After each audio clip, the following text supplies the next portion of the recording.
Assalamu alaikum wa rahmatullahi wa barakatuh.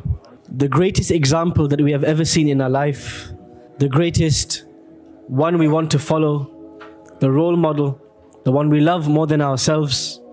He is the topic of our conversation today, the Ramadan of the Prophet Muhammad sallallahu alaihi wasallam. When the Prophet Muhammad sallallahu alaihi wasallam's Ramadan is mentioned, there are some activities, some qualities mentioned about the Prophet sallallahu alaihi wasallam. Some things that would occupy his mind and some things that he would occupy his month with. And some things are just unsaid. They're not even described. And let's talk about those things first. What did the Prophet ﷺ eat in Ramadan? What food did he consume? Because for you and me, as the month draws near, that is the first thing on our mind. Because for many of us, Ramadan is the month of feasting, not the month of fasting. It's not the month of i'tikaf, it's the month of itikaf. I thought about that one all by myself. Trademark, inshallah. And so for many of us, in many cultures, Ramadan, when Ramadan comes, there are special food dishes that are reserved for Ramadan. Special fried objects, special fritters, special sweet dishes only for Ramadan. Ramadan has become a feasting festival. A month in which we meet lots of people, we eat, we fill our bellies, we get too exhausted for Taraweeh.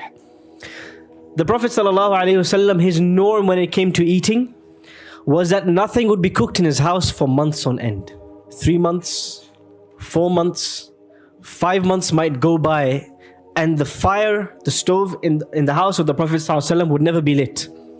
He would wake up on some days and ask his wife Aisha, is there any food at home? She would say no. He'd say, I'm fasting today. This is outside of Ramadan. What did he live on? Anybody know? What was the main staple diet of the Prophet ﷺ? Al-aswadan, dates and water. Right? So this is the first thing.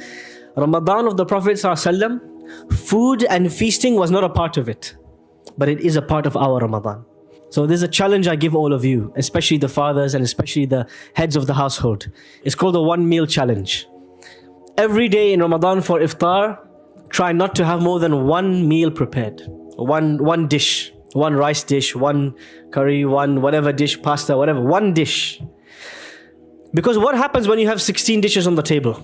Who spends the vast majority of the time cooking in the kitchen rather than worshipping Allah? And all the focus, the emphasis becomes the food.